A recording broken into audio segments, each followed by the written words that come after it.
that is what I'm talking about, baby!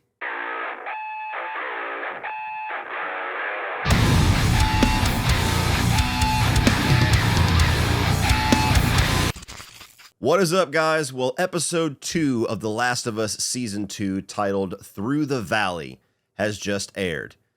And holy shit, that is one of the best episodes of TV that I've ever seen. Call me a stan, call me a Last of Us glazer, I don't give a fuck, put it all on a t-shirt, I'll wear it right now. This shit was awesome. Now, before I even start running down the events of this episode, one thing that I do want to say right off of the bat is that this really felt like a statement to a lot of things that people have been asking and begging for out of this show. Like, there was a number of people all throughout season 1 who were saying that there was not enough infected, and they were severely disappointed at how much the infected had been scaled down in comparison to their video game experience. Well, they more than made up for that shit this week, didn't they? We could not see one other single infected for the rest of this season, and I think season 2 has already like quadrupled, maybe even tenfold of what we saw in season 1. So that side of things was absolutely crazy. But also, if you're one of the many people, understandably, who said that the premiere episode last week was a bit too slow, is a bit too quiet, a bit too uneventful for a season premiere for a show that we've been waiting a couple of years on, again, this one more than made up for that in my mind. So I understand why they would not want to premiere both episodes back to back, given how this one ends. But yeah, if you were patient enough to wait one more week for Last of Us to return, Last of Us fucking returned this week. Now, one of my absolute favorite things that this episode did wonderfully in my mind is that there were so many different scenes and sequences that were direct recreations of the video game, like damn near shot for shot. There's a lot of new stuff too. They've always had a great balance, but my Last of Us fan heart always grows about a half a size every time I see a very iconic sequence in the video game recreated in live action with this cast. And we got that right off of the bat with the Abby hospital dream here, with some slight alterations of her talking to her future self. But that was actually a segment that you could play as like a flashback dream sequence where she is running through the hallways of the first game where Joel took out all the fireflies, and then you find your dead father. And so, something about this season that has been very interesting, as I talked about last week, that was a big concern of mine, is that we've been getting a lot of information about Abby much earlier on in this television series than we did in the video game. It was hours into the game before we knew who Abby was, what her motivations were, her reasoning for going after Joel, and her father being the doctor that he killed that was going to do the operation for Ellie's extraction at the end of the first game. All that information way later, and we're getting all of it in the first 2 episodes here. And I'm still a little unsure about that, I got to be honest, but as we get towards the end of the episode, I'll give some more thoughts. But I really liked how they recreated that sequence and started that off to kind of be this nightmare that Abby just presumably has a recurring thing with, where that drives her, where she just keeps seeing her father's death. And the way that she described it, I thought was very haunting, where she's like, don't go in there, his brains are all over the floor. And you just think about finding a dead parent or a dead loved one, and that's haunting enough, but thinking about finding them in that fashion, it really justifies the brutality that we're going to get into a little bit later. So I actually think that was a really nice touch. Just one line of dialogue did so much in my mind.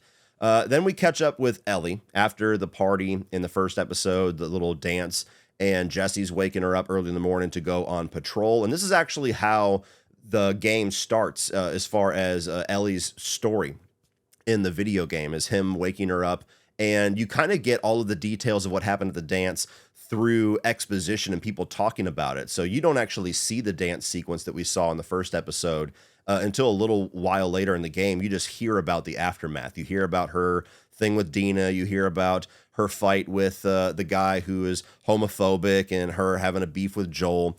So kind of going through those motions again, but in reverse order, the way that they're doing it in the show. And I really like Jesse's character here. I like that moment where he's giving her shit for making out with Dina, and then he's like, I'm fucking with you, I already know about that. And she goes to close the door, and he peeks his head, and he goes, that was kind of fucked up, though. I thought that was great. So he's a character that I'm going to enjoy if they expand on him quite a bit, because he's got a decent-sized role in the video game, but you could definitely use more of him, especially if he's that enjoyable. And I want to see more of his relationship with Dina too, because you don't really get to see them interact. Even in the show, you don't get to see them interact too much yet. And there's a very complicated kind of love triangle aesthetic with those three characters. So they're going around town, and I really liked the sequence where they go into like the town hall, and Tommy is essentially given like a briefing to the entire town about what happens in a crisis situation and what they're supposed to do. And I just got to say, I absolutely love what Gabriel Luna is doing with this character. I think that he nails so much about the video game Tommy while also having a little bit more warmth to him. You know, he jokes around with a lot of the townsfolk. He feels very much like family, like he's the patriarch of this massive family, not just a town. The way that he jokes around with some of the younger girl townfolk and stuff like that, about teasing her about where we're going to go. And she says to go into the forest. He's like, no, honey, don't do that. I loved that scene as kind of another calm before the storm bit, but just mostly Gabriel Luna's performance. I think we're really going to see a crazy turn with Tommy, given the events of this episode. And I'll get into more detail in my other spoiler section in this video, tying more to the video game. But I think with having him be so much more of a warmer character than we saw the Tommy in the video game get to be, it's going to make his darker side stand out even more. So I'm so excited to see that. Maybe even a little bit nervous to see that. But yeah, I love what Gabriel Luna is doing with the town. You get that interaction again with, I forget the character's name, but where Tommy's wife is basically making Ellie make amends with the homophobic guy, and he makes her the sandwiches and basically have the same exact interaction. So again, right out of the video game, that stuff was great. But eventually we get to a little bit of a different scenario where Jesse and Ellie find Eugene's grow shop, where he's got all these weed plants growing inside of a 7-Eleven. And in the video game, it's Ellie and Dina that find this, and it's like their little makeout spot. But what I really liked about this, because obviously it can't go the direction that it did in the video game as far as what makes this setting stand out, continuing to get my wheels turning on this Eugene character. So last week I had said that I presume they're probably going to have the like standalone bottle episode in this season be about Eugene's character, since they have cast him with Joe Pantoliano. And I had said that it's very easy to assume with the information that we were given from the Catherine O'Hara character that Joel killed him and didn't have a choice because he was bit and he was infected. And she still holds a grudge against him because he killed her husband, but understands he didn't have a choice. That's the easy thing to interpret that information with. But I had thought, you know, maybe it's going to be something a little more shocking, something a little more wild, like Eugene finds out about Ellie's immunity, and Joel has to kill him to keep that secret, and then he just kind of makes up the fact that he's bit. Something along those lines. You get this interaction in this scene where she finds the Firefly pendant, and Jesse's talking about Eugene, and sits down and says, man, you know, it was messed up that Joel had to kill him. And the look on Bella Ramsey's face kind of changed my tune a bit. I still might be right that it's something along those lines, but she definitely had this facial expression like she's holding a secret, which, again, brilliant acting for something so subtle, where she's not saying a word, she's not having a lot of facial movement, but in the same exact shot where he's talking about, like, oh, it's a shame this happened, and the look on her face just doesn't quite match that, it got me thinking, because she just found out that he's a Firefly, holding up his pendant and asking Jesse, like, he was a Firefly? I didn't know that. That maybe Eugene finds out that that Joel was the one that killed all of the Fireflies at the hospital in Salt Lake. And that is what the whole thing is, which, again, is kind of the same revelation that he found out that Ellie is immune. That's a piece of that information. But more importantly, it's, I'm a Firefly, and you're the fucking guy that I was told about 5 years ago. I can't wait to see what's going to happen in that episode. Like, that is the one thing 2 episodes in where I'm like, what is this? What's going to happen with this Eugene character? It's going to merit an entire bottle episode. At least I assume it's going to be about him. And I'm so fascinated and cannot wait to figure out what it's going to be, because that's all brand new stuff. Eugene is a character we only heard about in the video game. Never saw him, never interacted with him, and there was not this tie to Joel at all. This is all brand new, so I'm really got my appetite whet for that. Then eventually we get to the kickoff point, and then this fucking thing just takes off until the credits roll, where Abby is taking patrol, and she's looking down on the town of Jackson, and she essentially just gets impatient. Like, she's basically like, fuck it, I'm going to go myself. She can tell everybody else is kind of pulling back, getting a little bit reservations because of how big and how fortified the town is. And she's so driven by vengeance that she's like, whatever, I'll do it myself. And so she starts to go down the mountain in the best way that she can, which is not very good, and comes across this frozen burial ground where you have hands and heads sticking out of the ground. They're all frozen solid. You got a clicker and the face of a clicker sticking out of the ground. And I thought it was a really cool new little detail that they give in the show where the infected are all using the bodies of the dead as like a shield for warmth. So you have like this little graveyard of all these infected that are frozen, and all the rest of the infected are underneath them, basically in hibernation. And so she essentially awakens the horde. And man, from the moment that they're chasing Abby, and you just see the amount of infected. Like, we've seen hordes in plenty of zombie movies and zombie TV shows, but there's something about The Last of Us infected that makes it a little scarier because there's so many different types of infected all running together. It's not just all zombies. It's, the regular drone ones. Then you got the clickers, and then you got a fucking bloater in there who's going to be like the big muscle. And so it's just a lot more complicated. And as much as I really enjoyed the hospital sequence, this was the sequence recreated from the video game that really got my juices flowing, where she ends up at this little building and she gets onto the side of it, and all the infected smash into this chain link fence. And as they're smashing into it, her space to get through continues to get smaller. And you got infected, like, trying to get through the chain link and trying to bite at her. And certain ones are grabbing underneath. And there's all these little details that if, like, you pause it or if you slow it down, you'll look. And the way that the horde is working and trying to get at Abby, there's so many different ways that it can just absolutely be her end in seconds. And that is, again, a very iconic gameplay sequence from the second game is crawling through that little fence line. And just like in the game, right when she's about to bite it, a gunshot goes off and a hand comes out for help. And who is it but Joel? The person that she has come all this way to kill is her savior, is the reason why she does not die right there in that moment. Such a great, great moment. But you get her inside this building. Joel pulls her inside, and you get Dina, who lets the cat out of the bag, where she's yelling at him, Joel, Joel. And then you just see Abby's face like, that was Joel.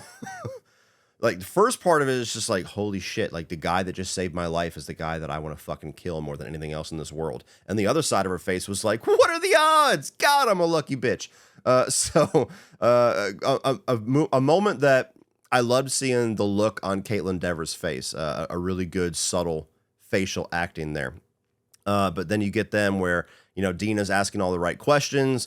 Joel's in a panic trying to get back to Jackson, and they can't go anywhere. And what really stood out to me about this moment, especially in relation to what I said last week and even in this video about how on the fence I have been about letting all this information about Abby out so early on in the story in the TV version, is in the video game when you get to this moment, like you have your suspicions, at least I did, about Abby, but you don't know that she's there to kill Joel.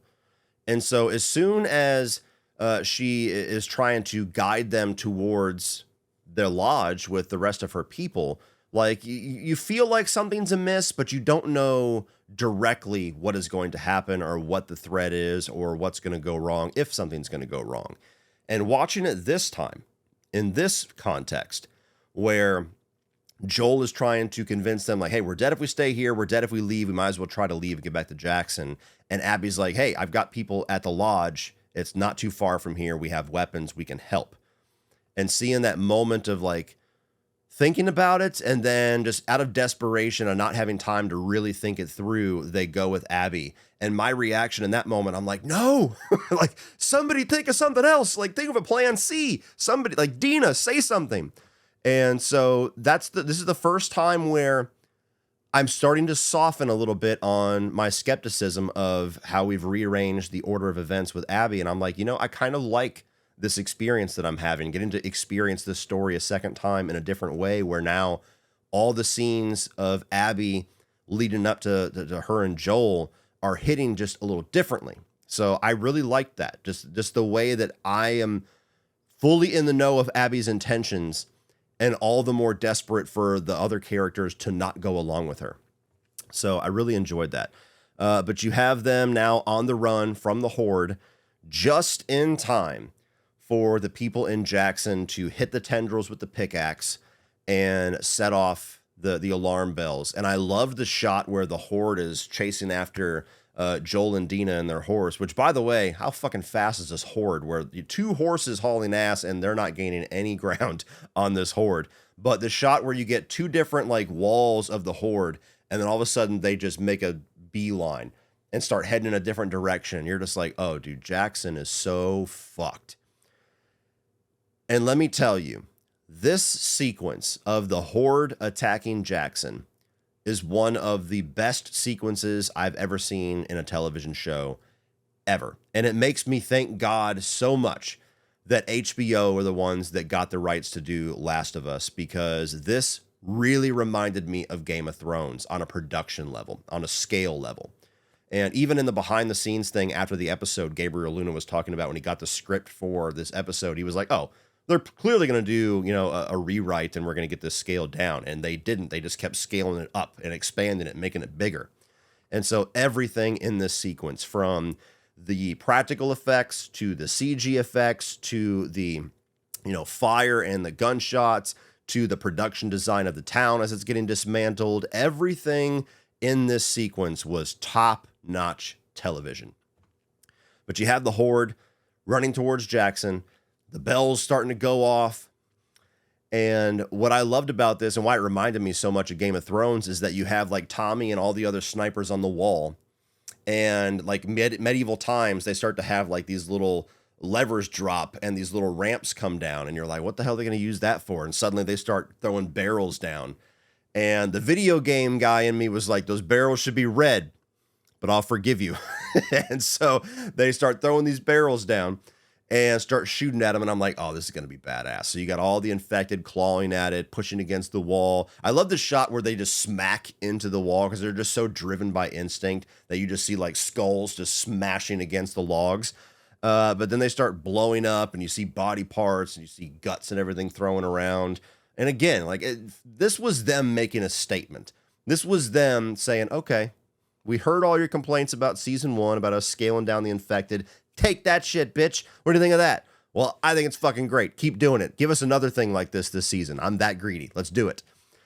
So I loved that. But you start to see where they are starting to get a handle on them. They're starting to get a leg up on the Horde, and suddenly a number of them start to dart away from that point of attack. And Tommy's the only one that notices it. And I was like, what are they doing? I wonder what's coming. And then you hear that real deep growl, and I'm like, oh, fucking bloater. Fucking bloater. Here we go. And this episode truly shows you how dangerous the bloater is, because we got the bloater briefly in season 1 in the episode where Melanie Linsky gets killed. But here you truly see how powerful and how scary these fucking things are, where one bloater can do more damage than an entire group of all the other infected put together, and just plows right through their wall. And as soon as the infected got into the town, man, shit just went off. If I had to nitpick for a sequence that I just said is one of the greatest of any TV series ever in my mind, if I had to nitpick, I think the one thing that could have made it just a little bit better is if we got to see a few more town folk get killed. Like I'm sure there was just a lot of chaos, and there was probably a lot of it happening while the infected was getting shot and blown up and everything. But it was so chaotic going on. I think it would have been cool to see a few townsfolk bite it in violent ways to a clicker, or the bloater grabs somebody and, do what he does to Joel if Joel gets caught by him, or anything like that. Maybe I'm just sick, but that was the one thing where I was like, it seems like not enough people died on screen for how crazy this sequence was and how devastating this should have been. But again, nitpick, it was amazing regardless. You get into town, Tommy grabs the flamethrower, and when the bloater comes into play, and suddenly Tommy and his wife are almost playing back and forth of who's trying to get his attention, I genuinely started to fear that one of these characters was going to get killed in this episode. I obviously thought that it's more likely Tommy's wife, because Tommy is a much more significant character, especially in this story. But this show definitely gives you the feeling that anybody could die. So I was not ready to say that there's no chance that they're not going to kill Tommy and maybe have his wife take his place in the story or something. Nonetheless, you have the bloater, and Tommy gets his attention to get him away from his wife and end up with this little segment where he's cornered. And what a badass shot. It's a shame that it was in the trailer, but a badass shot where the bloater gets him cornered and Tommy just fucking just lets through on that flamethrower. And very Western-like, where it's just like a showdown.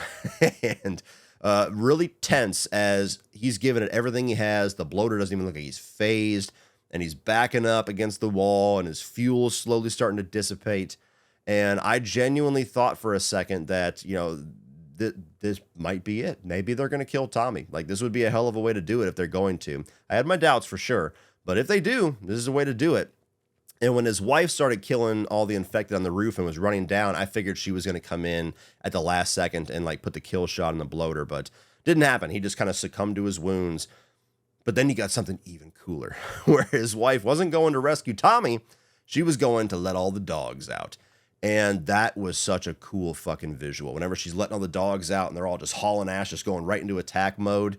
And I was, at first I was like, is she letting the dogs out so the dogs don't burn in this building? Or the dog's going to be an attack. And when you got that scene where you hear the barks, and obviously it was all CGI, but it was very well done CGI in my opinion. The dogs just fucking whoosh, just come out of nowhere and just start tearing up the infected. I was like, hell yes, good boys all around. You're all getting sausages tonight. So that was so fucking cool.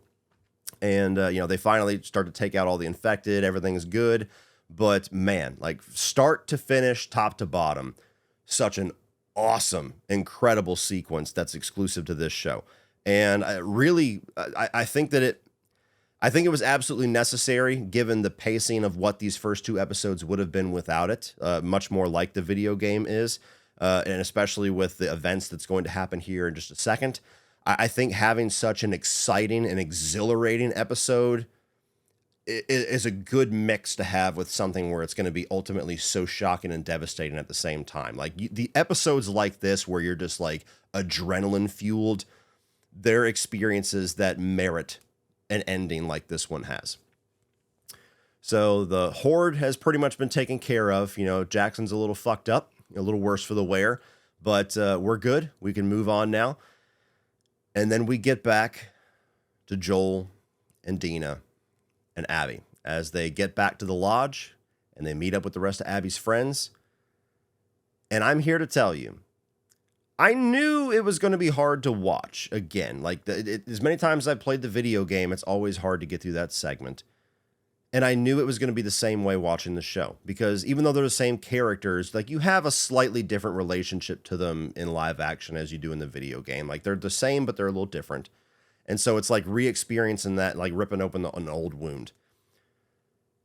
But one thing that I would have bet money is that, one, if they're going to change the level of violence, they're not going to up it. They're going to maybe scale it down a bit, because season 1 scaled down the violence a decent amount.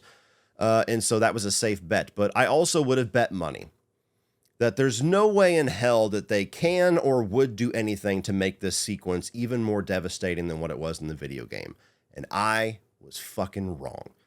Because I'm here to tell you, as somebody who has experienced that segment of the game multiple times, I thought the way that they executed that, no pun intended, in this show was all the more devastating, all the more heart-wrenching.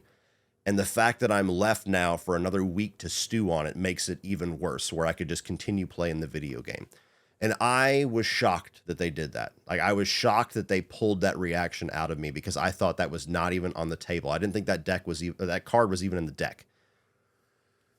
So they get inside, and I like the way that they kind of change up the event here, where, you know, they're getting disarmed, and, you know, they're pulling our jackets off, and we're warming up for a second, and we get a little bit of a calm moment. You know, Joel's still on edge because he's trying to get communication to Jackson, but we're calmer than we were outside. And in the video game, Tommy's the one that lets the cat out of the bag. Where he's like, "Hey, you guys from around here? What's your names?" Like, "I'm Tommy. It's my brother Joel." And they're all like, "It's fucking Joel." But in the show, since Abby already knows it's him, and Tommy's not there, they changed it up a little bit, where Abby is disarming them with friendliness and saying, "Oh, you know, this is Owen, and this is, you know, all my friends, and that Dina, that's Dina, guys, that's Dina. Oh, and him, yeah, that's Joel." And the looks on all of their faces when she says that, again, like, silent facial expressions did so much for me in this episode. They said so much from all these different actors. So Owen predominantly, but all of them, when they get the revelation that they're in the same room as Joel, the guy that they've traveled this far to kill, the reaction was half like shock of, "Oh my God, it's about to happen. Like, this is going to happen now." Like, we've talked about it. We kind of thought, you know, we're traveling all this way with the idea in our head that we're going to go through with this. But even at the beginning of the episode, they were trying to figure out a way to pull Abby back and just say, we need to, you know, abandon, let's go back home. The revelation of, "Oh my God, this is about to happen. It's time. It's go time." Also, with the revelation, the shock on their face going, "How the fuck did this chick get Joel? How did she get him back here by herself? This chick is badass." So this moment, when they say that, and immediately they pull the gun on Dina, and Joel's, you know, sitting here and he's trying to react. From this moment on, it was just like dead silence. Like, I'm just locked in. I don't even know if I blinked watching this from this moment on, watching how it unfolds. And what had me so nervous is the fear of the unknown. Because even though, as I said, I was pretty certain it wasn't going to be worse than the game, I knew that there's probably going to be something different here. I don't know if she's going to use a different kind of weapon. I don't know if the dialogue is going to be different. I don't know if the turn of events of maybe somebody's going to pop in, like Ellie or Tommy or somebody. Like, maybe they're going to change things up. I really don't know, but I hate the fact that I don't know. And what I really liked is this moment where Abby gives him a chance to speak. And she tells him, like, "Hey, who do you think we are? Do we look like thieves? Do we look like raiders? No. Who do you think we are?" And he says, "Soldiers." And she kind of just stares at him. And then he goes, "Fireflies." And she tells him, you know, fireflies aren't in existence anymore, which, you know, they kind of say that as if he killed the fireflies, like he just wiped them out. And what I loved in this moment, because of what we got in the first episode with all of his scenes with Catherine O'Hara, in the scenes with her, he could never say out loud what he did. He says a version of it when he says, "I saved her," and that was like enough for him. But where she's digging at, like, what exactly is haunting you? What is this cloud? What is this devil that is, you know, on your shoulder? And he can't say exactly what he did. And in this moment, he gets a chance to do it again from a very different context, where she tells him, "I'm going to give you one chance to be honest." And then she asks him, "When was the last time you saw the fireflies?" And that look in his face is very similar to it was on the couch when she asked, "What did you do to Ellie?" And he just has like tears, and he's like holding it all back, and he just kind of gives his answer. Here's kind of the same thing, where he's got his hands up and he's looking at her, and you see all the emotion in Pedro's face. And he says, "Salt Lake." I loved that moment between them, because, like, it's not exactly a moment of mutual respect, but it's like mutual understanding. It's like she understands who he is now. He understands who she is now, enough at least. And now it's go time. And what I also love about that is, again, the different shades that we get of these performances versus the characters in the video game, where, you know, Pedro has brought a little bit more warmth to his version of Joel. He's not as hardened. He's not as, overtly broken as the Joel in the video game is, even 5 years later in the part 2 timeline. And so when you get this sequence, he seems remorseful to an extent. And he seems like he's ready to accept his fate to an extent. Not like in a badass way, like bring it on, bitch. It's just like, yeah, I know this is coming and I know I deserve it, kind of. So I love that. I loved just the subtle differences there. Silent differences, but just how I experience it was different. And then when she grabs the shotgun and blows his knee out, I'm like, oh, here we go. Fuck. Okay. All right. Strap in. Buckle up, everybody. We're here. And tourniquet his leg. And I'm like, here we go. Yep. Right out of the video game. Like, we're just going to go right down the line, aren't we? Grab the golf club. Go ahead. But then we get our next change, which again is another thing that I really, really enjoyed. That was a small alteration of a line in the video game. So in the video game, she starts to talk and, Tommy's already been knocked out. Joel knows he's about to be viciously murdered, but he's angry. Like, he's growling about it. And she's talking and he says, why don't you say whatever speech you got rehearsed? Get this over with. And she says, old man, you can't rush this, just like she does in the show. But here, the difference is the execution of it, where they're not face to face. They're not both like angry at each other in this very antagonistic, like, fuck you kind of look. Here, it's a quieter moment where she's kind of having her James Bond villain moment, where she's kind of explaining the plan to James Bond in a way, where she's giving him all the details, exactly who she is and her philosophy and why she's talking about what she's going to do to make it last as long as possible. And in the moment where she's going towards the golf clubs and she's still talking, and then Joel says, just shut the fuck up and do it already. Oh, it's funny. I have waited Just shut the up and do it already. I was like, oh my God, it's going to be so much worse, isn't it? Like the fact that he said that in that moment and the way that it's shot, where he's blurred out in the background and she's in focus in the foreground, and you see Caitlin Dever's expression when he says that, like just minimizing everything that she's saying down to just get it the fuck over with. I don't care. When he said that, I was like, oh God, like my heart sunk. I was already worried, and now I feel like she's going to do something so much worse. And in a way she does. She grabs the golf club, starts going to town on him, and then you start to get like this bleed in a little bit, going back and forth, where Ellie is starting to get close. And so you have, Joel's screams as he's getting hit, and then you see Ellie getting closer. And then it cuts back and it shows Caitlin Dever punching him in his skull. The golf club is broke, and now she's just going at him hand to hand. And I can already see it now. There's probably at least 25 dudes on Twitter at this point, minimum, who are already bitching up and down, saying that this moment was destroyed because Caitlin Dever is not jacked like Ronda Rousey, the way that the Abby character is in the video game. And I'm here to tell you, the jury is out on whether or not the physicality of Abby is going to be a problem later on. That's much more important to the later part of the story, so we will find out. And I have my concerns as well. But in this exact moment here, whereas I think there's going to be people that are going to say the shot of her punching him in his head is ridiculous because she's this small girl, how much damage could she do? Like, you already know all the arguments that are going to happen. I saw it very differently, where if you had Abby from the video game doing that, it would take, 3-5 punches to the head before he's fucking brain dead and just done? Here, because you have Caitlin Dever doing it, much less power to her punches than the video game Abby, it's going to take like 30 to 40 punches, and probably still he's going to have consciousness left. So now it's the death of 1,000 cuts, which in my mind is worse. Much more violent, more drawn out, more devastating. So the fact that she goes hand to hand and starts beating on his brain, and the way that they did the makeup and the facial casting to make him look just like he did in the game, I was like, God, that image. And then Ellie walks into the door. Hears the punches and the screams, which now the screams are Abby's.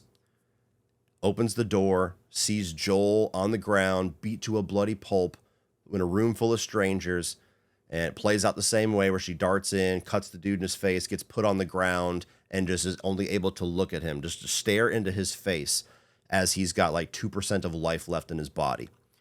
And I'm here to tell you, haters be damned, Bella Ramsey was fucking incredible in this scene.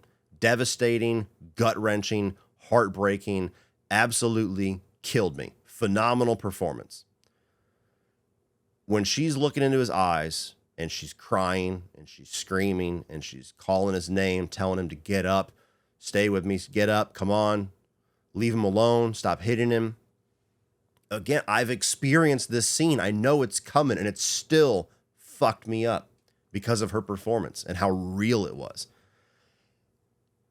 And a moment that I don't remember happening in the video game.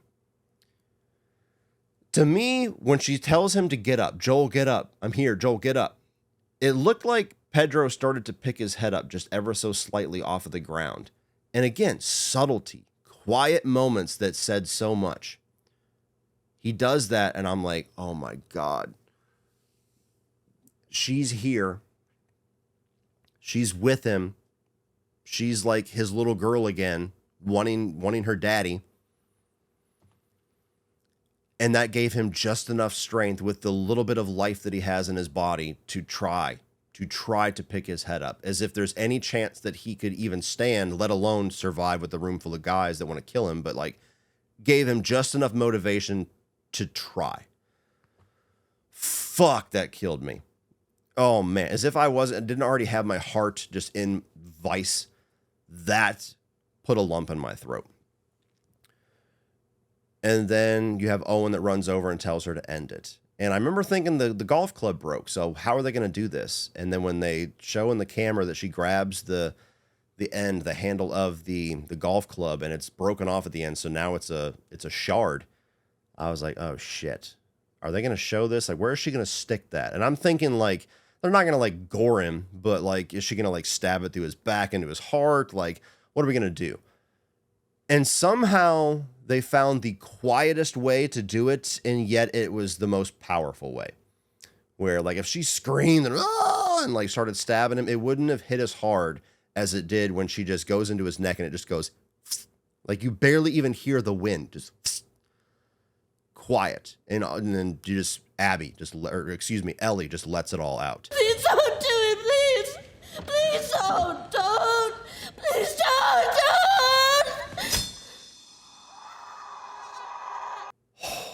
Again, how the fuck did you make this sequence worse than the game? As far worse as in more devastating. How did you do it? And it's not even over yet. Like at that point, I'm already like, holy shit. Like this is one of the most gripping episodes of TV I've ever seen. I can't believe they made me more emotional in this version than they did in the video game version. This is unbelievable. Devastating, but unbelievable. And then it keeps going where they start to leave the room. And rather than knock out Ellie, which is what they do in the video game, after they kill him, they kick her in the head and knock her out. She crawls over to him, pulls it out of his neck, grabs him, holds his hand, and puts her face against his face as the life leaves him. Fuck, man. Like, I almost wish I would have done like a reaction video. I don't do those, but like I'm devastated just recanting it. I watched this almost an hour ago at this point, and just recanting it is just like, dude, how? I've known this was going to happen for years, and how are you affecting me on this way? Like the showrunners here are just incredible in my mind. The way that they have crafted this show, and when they craft these little moments, I would have never thought that they would have even matched my emotion with that sequence from, experiencing in the video game over 4 years ago now that they just did. And they did. And then that last image of them, Jesse, Ellie, and Dina riding back to Jackson, pulling Joel's wrapped up body behind them, and then it just closes out and goes to black. Holy shit, man. Like, there's so many emotions with this episode, as I said, where you have something that's so visceral and so exhilarating and so exciting with the horde and the infected and the attack in the town and the battle and the flamethrowers and the bloater, paired with some of the most devastating TV that I've seen since maybe Breaking Bad last season. This was an unbelievable episode of TV. I know there's some people that don't love Last of Us. I know there's a lot of people that don't like it on the level that I do, but this to me, honestly, was one of the best episodes of TV I've ever seen. I want to go in there and watch it again. As devastating as it was. That's how masochistic I am with this fucking story, I guess. So yeah, I mean, I thought they absolutely nailed this. I thought this was absolutely perfect. Everything that they did here to recreate, tweak, expand the events of the game and this part of the story, as well as all of the new stuff brought in here, predominantly with the horde attack. I loved it. I loved every single minute of it. And I'm going to be on pins and needles for the next 7 days waiting for episode 3. Man. Like, this is the type of episode that makes me somewhat thankful I didn't get the whole season, because now I get to sit in this. Again, masochistic. So, I get to sit in this for the next 7 days with all of you and wonder what's coming next. The only other thing that I wanted to add here before we move on is that I thought Caitlin Dever's performance was incredible here as well. Like, I was talking about Pedro, I was talking about Bella, obviously because they're the characters I'm most invested in, but Caitlin Dever's take on Abby so far, I'm a huge fan of. I think that she's got an emotional depth that we did not quite get from the character, at least this early on in the video game, that she's doing incredible with. But even more so, I think that when you get that dark turn from her, like whenever she is essentially saying like, hey, we're going to kill Dina over here if you don't do what I say, and everybody else is shocked at the level of like how dark she's going to go. And even when she's going through the torture, the different emotions she goes through, where it's anger, but it's also sadness. Like, she's really killing it as Abby here so far. So all the other moments yet to come with Abby's character, I am very much looking forward to what Caitlin Dever is going to bring to those sequences and to those pieces of her story. So now we've reached the point of the video where I'm going to stop talking strictly about the television series and I'm going to start talking more about the video game. And so it's like a whole other level of spoilers here. If you are only experiencing The Last of Us with the HBO series, I encourage you to stop watching now and, go play the video game, watch the rest of the season, of course, maybe come back. And I really don't have a whole lot to say on this section this week. Last week was all kind of, speculation for the future and what they're going to do. And this week, I feel like I have more of an idea. But the two things I did want to talk about is, one, kind of expanding on my thoughts on Abby and how they're changing some of the order of information here. So far, I do think it makes her and her group a lot more sympathetic. And I'm curious, like people that didn't know that Joel was going to die, I want to see some genuine reactions from people who have just been watching the TV series and see if this is one of those like Game of Thrones deaths, like the Red Wedding, where everybody freaks out about it and it's this huge cultural event. Or is this going to be like Negan in season, 6, 7 of Walking Dead, where it's a huge point of controversy and more people hate it than love it.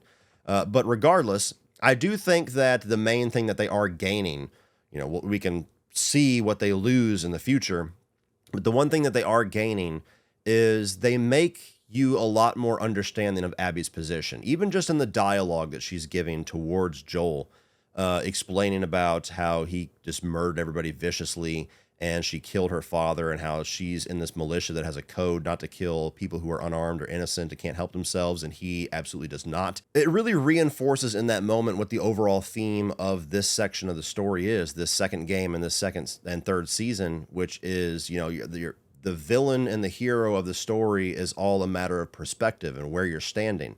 And so when you watch The Last of Us Season 1 or you play the game, the Fireflies are the villains because they're going to kill Ellie. Even for noble reasons, they're going to kill Ellie. And so you're like, fuck yeah, Joel, take them all out. You swap that, and Joel's a monster. They're trying to save humanity. They're all unarmed, just doing their job. And Joel's this fucking smuggler guy that just brutally murders them all.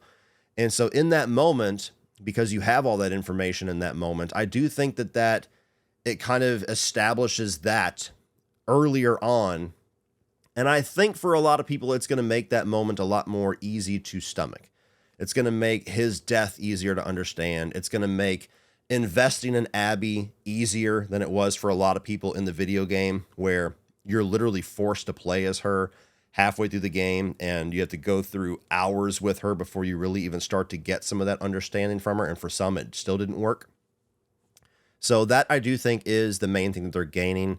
I'm just concerned of some of the things that they're going to lose later on in the story. Some of the challenging parts of the story that I actually really loved the second game for, they're going to lose that in favor of being an easier to digest version, possibly. Anyway, beyond all of that, the other thing that I'm really curious about is what's going to happen exactly with Tommy, because now Tommy wasn't there. Tommy wasn't there to see his brother's death or to experience it. He wasn't there to find his brother. And so things are already changing quite a bit. Like, he got his badass moment, obviously, with the bloater. But like I said, I love what Gabriel Luna is bringing. And I'm very curious if they're going to make Tommy a lot darker and a lot more vengeful in the show than he was in the game. Like, in the game, you're just kind of tracking him. You know, you and Dina are tracking him, and you're finding evidence that he's a couple of days ahead of you. And it's not until way later in the game that he kind of finds you. And you never really get to see him do his thing. It's all done elsewhere. You don't get that perspective. And so I'm curious if we're going to get some of that perspective here with him, you know, being the sniper that is shooting at Abby at one point. That's presumably probably going to be in season 3. Of him torturing any of the people for information on where Abby and the WLF are. I'm curious if we're going to get any of that. And I really hope that we do. I hope that we get to see that dark, vengeful side of Tommy, just because I want to see what Gabriel Luna can do with it. So that's really all I had. Again, not a whole lot to talk about as far as the video game here. Pretty straightforward episode. But yeah, I thought this was absolutely incredible. I'm so happy. And devastated at the same time. It's kind of a complicated feeling, but I'm so fucking here. I'm so fucking here for what they're doing with this show, and I think that, I love it. I don't have anything else to say. Same shit over and over. It's awesome. Fucking 2 thumbs up. Hell yes. Bring on episode 3. Well, that's it for this one, guys. If you enjoyed that, please click over here for all of my 2025 new release movie reviews. I'm also going to put a playlist up here of all of my Last of Us reviews so far, so you can catch up on season 1, my thoughts on last week's premiere, all that good stuff. Like, share, hit that subscribe button so you don't miss everything in the future. And as always, remember, opinions are like assholes, but that doesn't mean you have to be.